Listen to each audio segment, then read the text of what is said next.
Y justamente ahora, en base a esto que ocurría en el Mercado 4, nos centramos en la prevención, cómo cuidarnos en nuestros hogares, comercios, para evitar que un problema eléctrico derive en un incendio. Estamos con Gabriela León y con un especialista y nos cuentan al respecto. Gabriela, buenas tardes. Buenas tardes, Ani, también de la teleaudiencia. Y bueno, y a propósito de aire acondicionado, estamos con el ingeniero Oscar Aguiar en torno a la instalación correcta de aire acondicionados de esta naturaleza, los mal llamados split. ¿Es así? No, son bien llamados split. Es un equipo separado, utilizado muy frecuentemente hoy día en nuestro país y en toda parte del mundo. Este acondicionador de aire tipo split, la instalación de tiene mucha influencia en el consumo de la energía eléctrica. Las unidades externas, que es la unidad condensadora, normalmente tiene que ser instalado en un ambiente donde no esté expuesto a la fuente de calor directamente. Es lo que acontece generalmente. Viene un electricista empírico, no tiene el conocimiento, me decía usted, el condensador lo tiene expuesto al sol y eso daña, ¿es así? Y puede tener mayor consumo. Eso hace que aumente la presión, lógicamente que el rendimiento del equipo va a bajar. Él va a producir el mismo efecto frigorífico en mayor tiempo, o él necesita mayor consumo para producir el mismo efecto frigorífico. Aparte también el tema de la llave, por ejemplo, me decía usted, cada aire acondicionado tiene que tener una llave de acuerdo a la capacidad. Sí, cada acondicionador de aire tiene que tener un circuito independiente, lógicamente que tiene que tener un interruptor termomagnético independiente, conforme a la capacidad que requiere el equipo. Otra consulta que seguro también la teleaudiencia se hace, el abrir y cerrar, me decía usted, la heladera también perjudica, daña a la heladera, como así también en el consumo. No, de dañar la heladera no, pero sí en el consumo sí va a aumentar, porque una vez como el gabinete de la heladera está bajo presión atmosférica debido a la contracción de las moléculas, lógicamente que al abrir la presión atmosférica va a barrer eso, va a retirar todo el aire fresco. Y ese equipo va a tener que trabajar para volver a llevar esa temperatura a la temperatura prefijada. Gaby, te escucho. En el tema de la instalación del split o del acondicionador estilo split o sistema split, no se complicaba el técnico recién, no me quedó claro si la parte que queda afuera está expuesta al sol, por ejemplo, ¿ese es un problema? Es un problema, sí, porque aumenta la presión de trabajo. Y si aumenta la presión, el compresor necesita mayor potencia, o sea, él tiene que absorber mayor energía eléctrica para hacer circular el refrigerante que está dentro del sistema. Tiene que estar bajo techo. Y se requiere que esté. Estos equipos son probados en fábrica, lógicamente en un ambiente no cerrado. Un ambiente abierto, pero no expuesto a la radiación solar, a fuentes de calor. ¿Sabes qué? Otra cosa que me estaba explicando fuera de micrófono Luis Ani, sí. Cuando de repente tenemos que cargar el gas a nuestro equipo de aire acondicionado, quiere decir que la instalación es mala.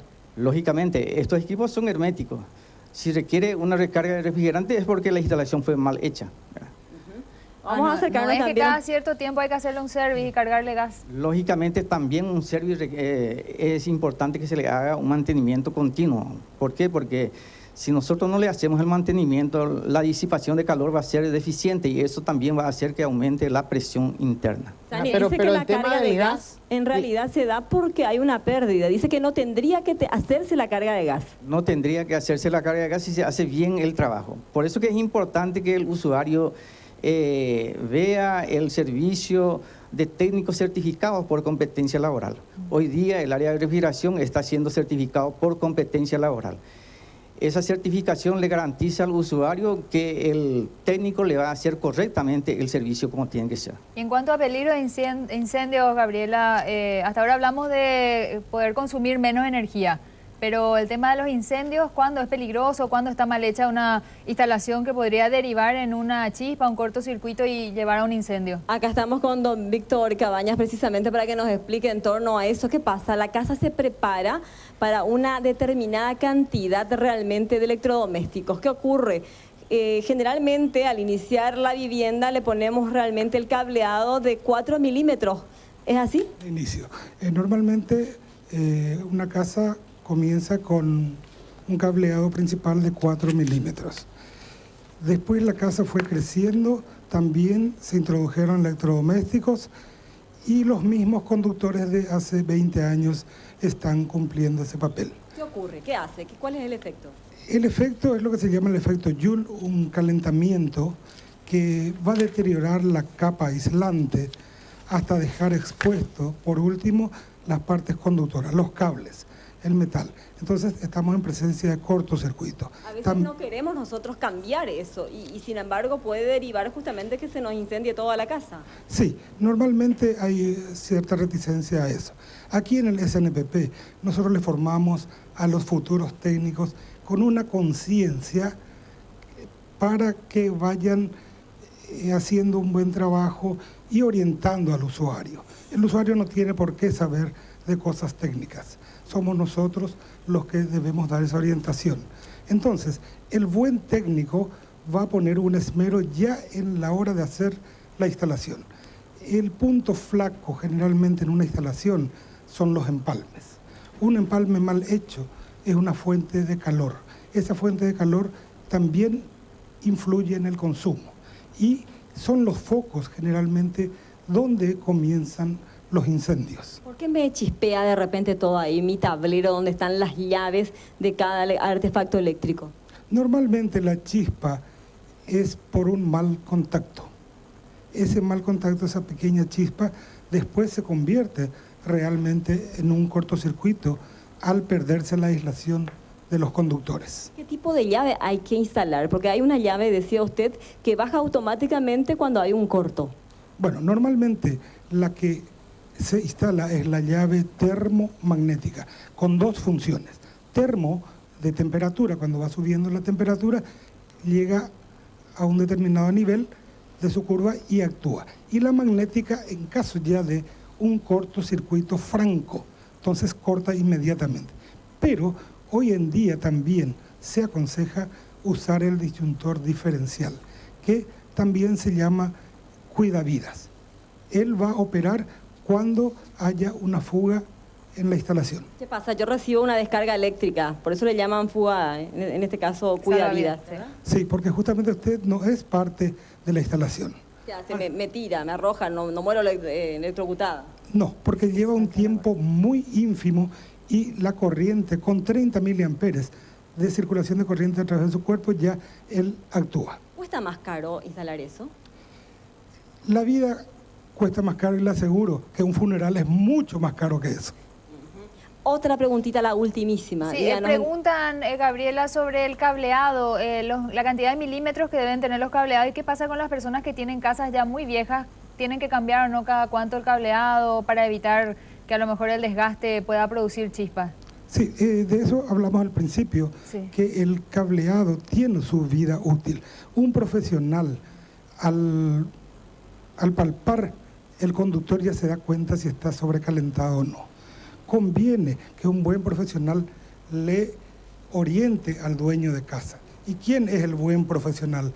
Es una persona que tiene la matrícula de la ANDE. Él pasó por un examen de la ANDE para ser matriculado. Gran parte de nuestros problemas vienen de la gente empírica a quienes confiamos nuestras instalaciones. Aquí en el SNPP de San Lorenzo estamos cada año lanzando al mercado profesionales que están capacitados y que están en condiciones de ser certificados por la ANDE. Si vamos a planchar, decía usted que tenemos que hacerlo en forma continua y no en horarios picos. Normalmente los horarios picos son el fin del día, de 5 de la tarde a 10 de la noche. Cuando todo el mundo llega a casa, enciende el televisor, las luces, los aires, y si se pone a planchar es un consumo innecesario. Ese planchado bien se podría hacer a la mañana. Y hay que tener en cuenta, si se va a planchar, mejor elegir unas cuantas ropas y plancharlos todo de una vez, porque la plancha lleva un periodo de calentamiento previo y ya está consumiendo energía. Entonces, si ya está caliente, uno lo plancha todo de una vez y ese tiempo muerto, digamos, de calentamiento, no vamos a gastar. ¿Ahorro ahí, en este caso, de energía eléctrica? Exactamente, ahorro de energía eléctrica y también no estamos sobrecargando la instalación. Bueno, creo que ya está bien respondido todo, incluso para aquellas personas, porque la queja anteriormente que teníamos del SNPP por parte de aquellas personas que querían realmente capacitarse era que no le daban la oportunidad supuestamente a aquellas personas adultas pasando 35 años. Me dicen que acá en SNPP de San Lorenzo no es así. El lunes comienzan las clases, así que todas aquellas personas que tengan interés realmente en capacitarse y tener el carnet habilitante para trabajar como profesional pueden acercarse aquí. Bueno, muy buen dato, Gabriela. Vamos a seguir con este tema durante la semana. Gabriela León, entonces, hablando, ¿no?, acerca de cómo cuidarnos para evitar incendios y también para ahorrar energía eléctrica.